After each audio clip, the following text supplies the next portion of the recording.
Hello and welcome to New Mexico Rising. My name is Dan. You know, each and every week I try to bring people from across the country to talk to me about things we could do right here in New Mexico. On this week's show, I talk to a hero that I rip off. But look, don't feel bad about ripping me off. I ripped off George Plimpton.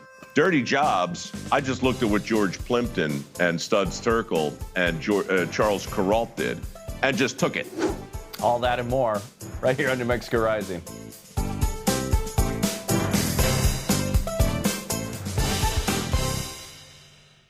You know, when asked, what's the most important financial problem facing your family today? You know, 41% of respondents to a Gallup poll mentioned inflation and, you know, the cost of living. So everyone is trying to save some money. One of the must-haves for families, singles, recent grads, retirees, you name it, is a strong internet. However, finding affordable internet is also reliable can be challenging. So joining us today is Jeanette Kaplan, founder and CEO of Sparta Global, a digital platform that provides parenting and money-saving tips, among other helpful advice, to discuss how the internet and other services impact our lives and what we could do to help keep ourselves connected. So let's welcome her to the show. Good morning, Jeanette. How are you? Good morning. I'm thrilled to be with you. All right. So why is the internet access so important to families and everyone pretty much across our country? Well, we rely on the internet for almost everything, I would say, whether you're on the go on your smartphone or at home. And it became so evident during the pandemic because, at least for my family, my kids were doing online learning. I was trying to work remotely with my husband, so we really needed reliable internet connectivity, and those needs did not go away. Now we're streaming everything. We have video gaming, there's video calls, so we really use the internet for so many things. And you know, the cost of all that streaming, the gaming, the Zooming, and all of that pretty much adds up. You're an expert in helping people save money. What's your advice? Well, just like you were mentioning, we're all trying to save more. And the first step is really writing down all of your monthly expenses and really evaluating if you need everything that you're spending money on, because what you needed 5 years ago, you might not need it now. And it really pays off to look into how much you're paying for internet connectivity. That's why I was thrilled to discover 2 new products from Comcast. Now Mobile, Now Internet, they both offer affordable, reliable connectivity at a very low cost. All right, I did that recently, realized I had too big of a Furby collection. So, okay, so for the internet, how can these new products help anyone that's helping to save money, like families, recent grads, retirees, or pretty much anyone? Well, anybody who's really watching how much they spend each month can benefit from this. Like Now Mobile, only $25 a line, and also Now Internet, it starts at $30. But the best part is that you pay as you go. There are no contracts. You really can just go with whatever you need at the moment, but there are no credit checks. There is no Social Security required, and you're not signing up for anything long term. So if you need more bandwidth, then you can get more. But it's really, really easy to set up. It's super affordable, and it's been life-changing for me because I'm in charge of all things technology with my parents and my grandma, and they always want to stay connected with the family, but they're on a very strict monthly budget. And the best part is that the internet runs on the same network that powers Xfinity Internet. So it's reliable, and the speed that you sign up for is the speed that you get regardless of how many people are on the network. All right, that sounds like it's your number one cost-saving tip. Let's go for number 2. What's your number 2 tip for a family this summer? Well, you have to learn to love lists. Lists are your friend. You make a list before you go grocery shopping. You take inventory of everything that you have in your pantry, in your fridge. Then you do your shopping list and you go online to search for online coupons or for any buy one, get one deals. So those lists keep you very, very organized. And then also make a list of any subscriptions that you might have, any apps that might be on auto renewal. So that way you stop that auto renewal and all those savings add up each month. And my last tip that I love to share is to unplug all of your electronic devices, anything that is plugged in. When it's not in use, unplug it. Why? Because even if you're not using your blender, your coffee machine, or your phone charger, it is still using electricity. And in a year, you could save up to 10% of your electricity bill just by unplugging those devices. All right, so there it is, the Santa approach. Make a list, check it twice, make sure your spending is naughty or nice, all that good stuff. Jeanette, thanks for joining me this morning. Where can we go for more information and also learn about like new internet and all these mobile products? Well, to learn more about Now Mobile and Now Internet, just go to xfinity.com/now or go to an Xfinity store. Setup is super easy. It only takes 10 minutes. Jeanette, thanks for joining me this morning. Thanks so much for having me. You know, Gallup's latest State of Global Workplace report reveals that 20% of the world's workplace is experiencing loneliness daily. You know, social isolation and chronic loneliness have a devastating effect on physical and mental health. But how does that actually affect work and productivity? Well, joining us to share some of these key findings and other insights on what organizations should do now is Vipula Gandhi. Welcome to the show, Vipula. How are you? Very well. Excited to be here with you. All right, so how does the Gallup conduct this annual study? So this annual study, Dan, is to examine how the lives are going for the employees across the world. And for a study of this kind, which is the largest study covering 160 countries and has 20-year trend, you can imagine this is a big logistical opportunity we have in front of us. Gallup examines this through face-to-face interviews in about 100 plus countries where we go in people's homes and ask them how their lives are going. And in about 40 countries, we do it telephonically. When 1/3 of the world is offline, we have to ensure that we are providing relevant information to leaders based on rigorous methodologies, including how we collect the data, how we build sampling frames, and how we ensure that we are weighting the data for it to be most effective. So this is a logistical in some way, a world that we have to deal with, and we are excited to bring these insights to our listeners. So what do you feel are the most important findings from the study? I'll start by summarizing that life at work is improving in absolute terms. However, given the opportunity, the world workplaces are still broken. What does it mean? Majority of employees are still going to work not informed and enthused like we would like them to, and that has impact on the organizational productivity and also building resilience. Now, we spend most time working just after sleeping, so important to ensure that we are maximizing that. The second thing that I'll mention is 1 in 5 people, like you said, reported being lonely. But if you are younger, that is under 35 years of old, or if you are in fully remote jobs, your likelihood to be lonely is much higher. Employment is actually part of the solution because unemployed people are more lonely than employed people. Last but not the least, I'll quickly bring you to the US market. US has been leading the world in employee engagement for the longest time, and the economy is a testament to the driven employees that are here working towards organizational outcome. But we have seen a concerning drop in employee engagement in the US from its peak in 2020 to where it is today. We have about 10 million less people turning up to work energized and inspired. So that has impact on organizational outcomes and mental health. So that concerning drop is something we want to bring to the attention of US leaders. So what factors do you believe are driving some of these changes? First thing is disruption. We all went through once-in-a-lifetime pandemic, but technological advances disrupted business models, leadership changes, doing more with less. We all went home. Hybrid and remote has come to become a part of our lives, and that has made management more challenging than it has ever been. And managers who are the linchpin of a workplace culture, and 70% of workplace outcomes can be traced back to this person, are themselves struggling. They are facing more negative emotions, and they are more likely to quit. So they have to inspire others, and they are feeling some challenges themselves. So what should organizational leaders do to try to fix some of these issues? I would start by saying building an effective workplace culture that links to the strategy and what companies are expecting to deliver to the market and their customers. But at the same time, managers still are the lowest hanging fruit here.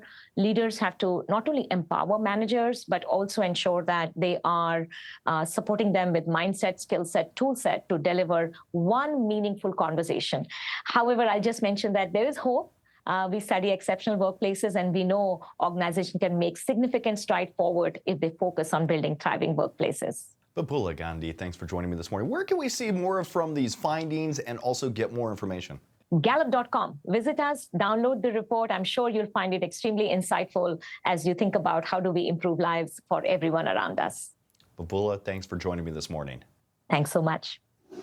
You know, summer is finally here, and that means it's time to gear up with the latest tech to make the most of this season. So joining us today is one of our favorites.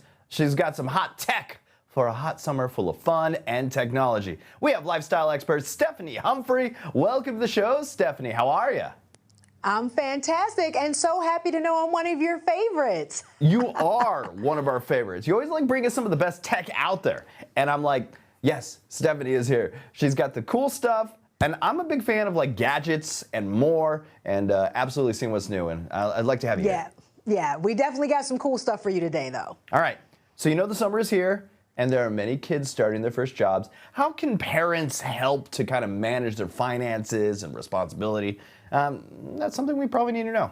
Absolutely, because like you said, a lot of kids are starting summer jobs, and it's important to provide them with age-appropriate financial tools to help them learn how to responsibly manage their money. And Chase's high school and college checking accounts are great for this. These accounts provide helpful tools to manage finances more independently, and they can do it all through the Chase mobile app. With features like Zelle for sending money, you can track what they've spent, you can help with budgeting, and kids won't need to download multiple apps, and that makes it easier for both them and their parents. So if we're looking to leverage some tech in our house this summer, what do you recommend? Well, one of the must-have gadgets for your smart home this summer is the Roborock Robot Cleaning Vacuum Q-Revo Pro. It has a flexi-arm design edge mopping system that ensures thorough cleaning, even in those hard-to-reach areas and along the edges. The Q-Revo Pro offers an effective full-suite self-maintenance with hot water mop washing and intelligent dirt detection for automatic rewash and remop, and it's available at Target, Amazon, and Roborock's official website. All right, that is awesome. See, that's the stuff I really like. With summer grilling season in full swing, what can you tell us about like the latest in cooking and grilling technology? Well, it is. Summer and grilling go hand in hand, right? And the latest from Weber is truly exciting. This is the Searwood. This is Weber's next generation pellet grill. And it's designed to give people more confidence and control when they grill, so you can make delicious meals any time of day. And this grill can do it all and be ready to cook in less than 15 minutes. Plus, with the Weber Connect app, you can monitor and control the grill remotely, making it perfect for those gatherings where you want to spend time with your guests and not be tied to the grill. See, that's what I love. A smart grill? That's awesome. All right, as we hunt for tech to level up our summers, what should we do to like the overlooked old stuff that we just got sitting around, you know, the stuff that we need to get rid of? The junk drawer's full, right, with these things. And if you don't know what to do with the old iPhones when you upgrade to the new one, that's where Eco ATM comes in. Eco ATM is going to help people properly recycle their unused smartphones for cash on the spot. You can get up to $270 for an iPhone 13 Pro and some great trade-in deals for other devices from Samsung and Google and a lot more. And they have over 6,000 kiosks in national retailers like Walmart and Kroger. And in less than 10 minutes, you can recycle and earn cash on your used device. There you go. Make some cash with that old stuff. Stephanie Humphrey, it's always a pleasure to have you on the show. Where can we go for more information, my friend? Well, for more info on everything I talked about, you can just follow me on social media at TechLifeSteph. That's Stephanie Humphrey. Thanks for joining me this morning, my friend. Thanks so much for having me. Take care and have a great summer. The search for a great vacation or weekend getaway should begin by exploring some unique places that have a lot to offer. So today, we are joined by Eric Uppman of Canary Road Company and Natalia Hurley of the world-famous Monterey Bay Aquarium. They want to share with us the renowned scenic beauty and some endless adventures you can experience in Monterey County, California. Welcome to the show, Eric and Natalia. Thanks for having us, Dan. Hi, good morning. All right, can you tell us about Monterey County? Where is it, and how do I find myself getting there? Sure. So I'm joining you today here from beautiful Canary Row in Monterey. And, finding your way to Monterey County is easy. We're about a 2-hour drive south of San Francisco, or you can get here by driving a 5-hour drive north of Los Angeles. We also have the Monterey Regional Airport with direct and connecting flights throughout the country. So when is it really a good time to visit? Well, right now is a great time to visit. Summer and fall are an incredible time here in Monterey County, but really this is a destination where there's never a bad time to visit. We have events going year-round, and you can get out into the outdoors and nature at any time. It's just so much to offer with restaurants and a drive down the coastline to Big Sur. We have reopened access to Big Sur North. So there's so much to do at all times of the year. And Natalia, can you tell us a little bit about some of the aquarium and some of the amazing wildlife that's kind of found in the area?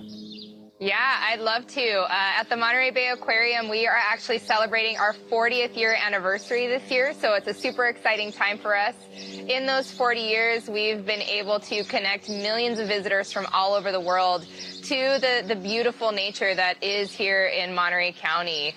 And so we've had students and school groups, our members that keep coming back time and time again, supporting our work.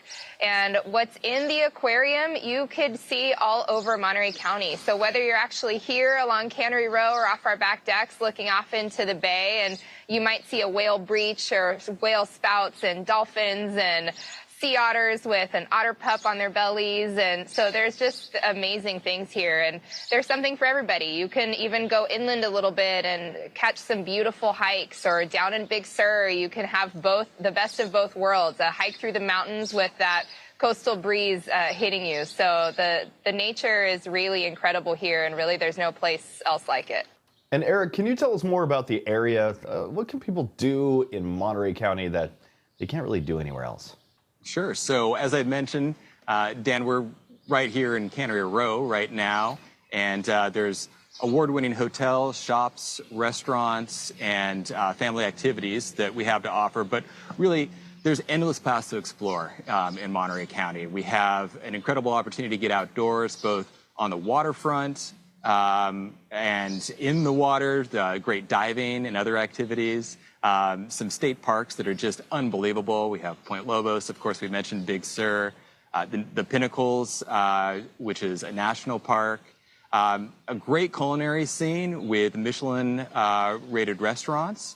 And in fact, actually, we're joined today by Chef Todd Fisher from the Meadery and the Bear and Flag restaurant. Hey, Chef Todd, what have you got cooking over there? Thank you, Eric. We've basically put together the bounty of Monterey County. So we've got beautiful squid right out of the Monterey Bay behind us here.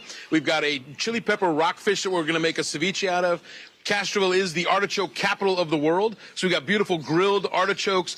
This is a braised squid salad that we've done. And then that ceviche I talked about is everything on the table, basically, as far as seafood goes, comes from the green list of the Monterey Bay Aquarium. And so it's the best choice option to eat. So we've got a little bit of that chili pepper rockfish in there, a little bit of agua chili that we've made. And we got some gorgeous Monterey Bay seaweeds as well that have beautiful crunch texture and a little bit of salinity. So we'll take that, we'll pile that on there. We got a little jalapeno and cucumber, but all of it just a great, easy ceviche and kind of a nice offering, what you might see at some of our fantastic Monterey County restaurants when you visit.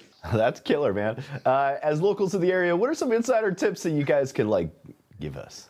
Yeah, and so I'm from Monterey originally. I've been lucky enough to grow up here, and I left for a little bit and came right back because of the amazing things that you could do here in Monterey. So there's really something for everybody. There's some beautiful wineries. There's some hidden gems here across the county. Beautiful wineries if you like wine tasting. Again, the culinary scene is great. And you could head over to Elkhorn Slough and jump on an electric catamaran and see the nature from the surface of the water. But Eric mentioned diving. We have incredible diving here.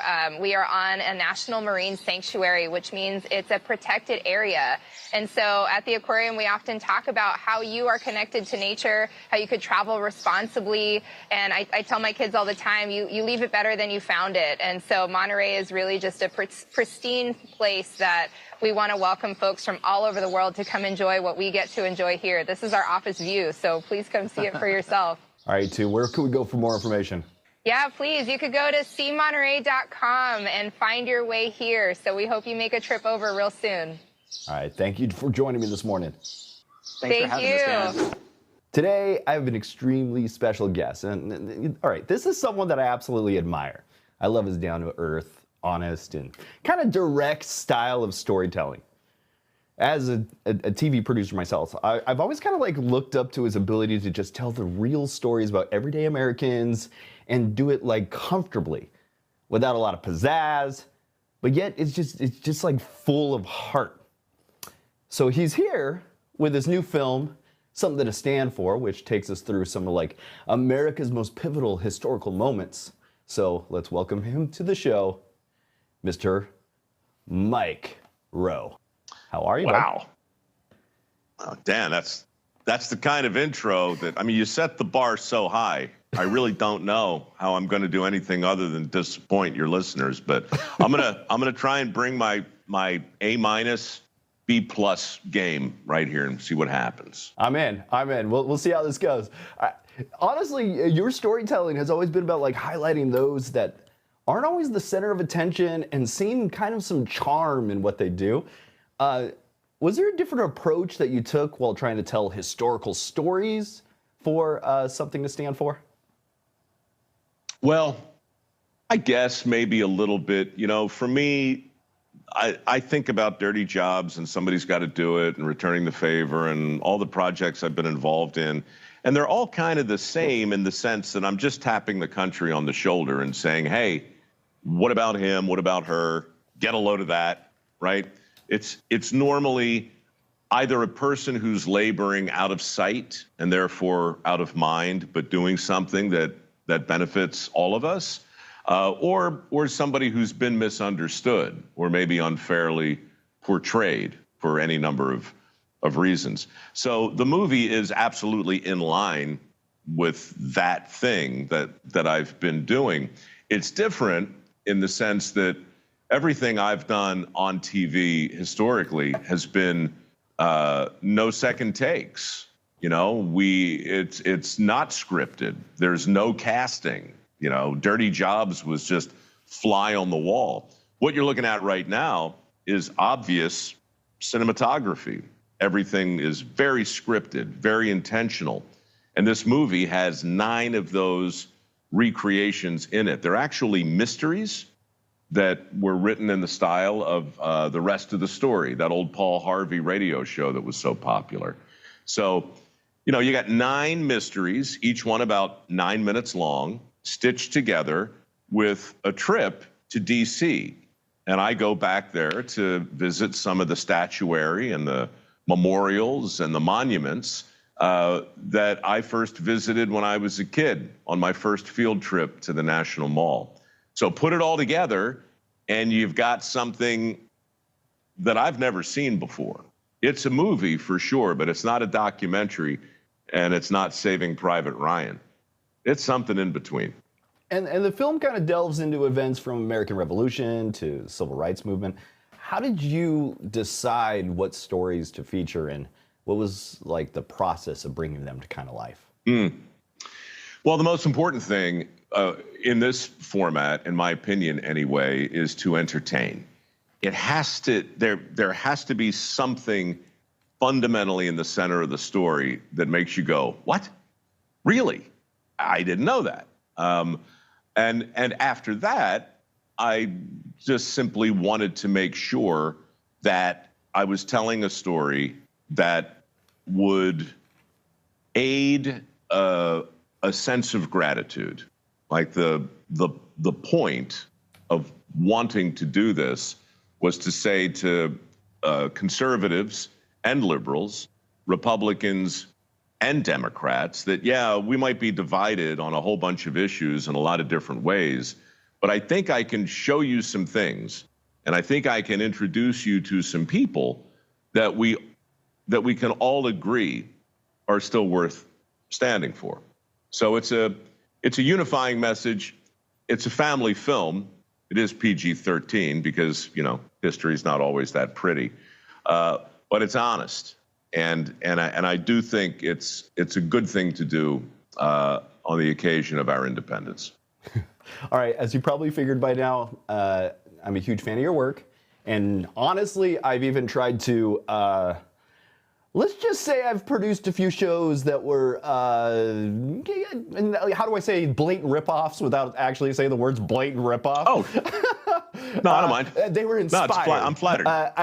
So I once did a show that was like Dirty Jobs, but I replaced the jobs part with weird and unusual hobbies, and I had my host try them out and be like that fish out of the water feel, and kind of see why people were passionate about doing what they do. The final product wasn't exactly what I originally pitched, and it's all these other producers, higher ups, and all those people got involved. But sure. Here's my question: if some low-rent TV producer from New Mexico were to attempt something like that again, what advice would you give that producer or any other storyteller out there about how to get that same level of authenticity and heart? Wow. All right. So here's the thing. Here's the most important thing, Dan. You work for your audience, right? Not for the people who pay you directly. You work for the people who watch you, but you can't suck up too badly. You have to amuse yourself first. If you're genuinely curious, if you genuinely give a damn, then the audience hopefully will come along with you. If they do, they'll stick with you forever. If they don't, you'll know it in a hurry. But look, don't feel bad about ripping me off. I ripped off George Plimpton. Dirty Jobs, I just looked at what George Plimpton and Studs Terkel and Charles Kuralt did and just took it, right? There's no such thing as a new idea. With the way I heard it, I just took what Paul Harvey did, the rest of the story. And that's what this movie is. So don't make yourself crazy trying to come up with a new idea. There's no such thing. Look to history. Find something nobody's done in a while. Then do it better. Mike Rowe, you are a hero. Make sure you watch Something to Stand For, coming to theaters nationwide on June 27th. For more information, you can watch the trailer and visit somethingtostandfor.movie. And don't miss it. It's kind of the journey through America's untold stories. Mike Rowe, pleasure to have you here today, my friend. Dan, you flatter me. Good luck in the next thing you steal. That's it for New Mexico Rising. I want to thank you for tuning in and checking out the show. If you actually want to be on the show, just email me. That's newmexicorising@gmail.com. Follow us on Facebook and Instagram. Just look up New Mexico Rising TV. Also, go to our website, newmexicorising.com, and also get some of the books from our authors that are on the show for absolutely nothing. All you got to do is pay for shipping. That's New Mexico Rising. Until next week, that was New Mexico Rising.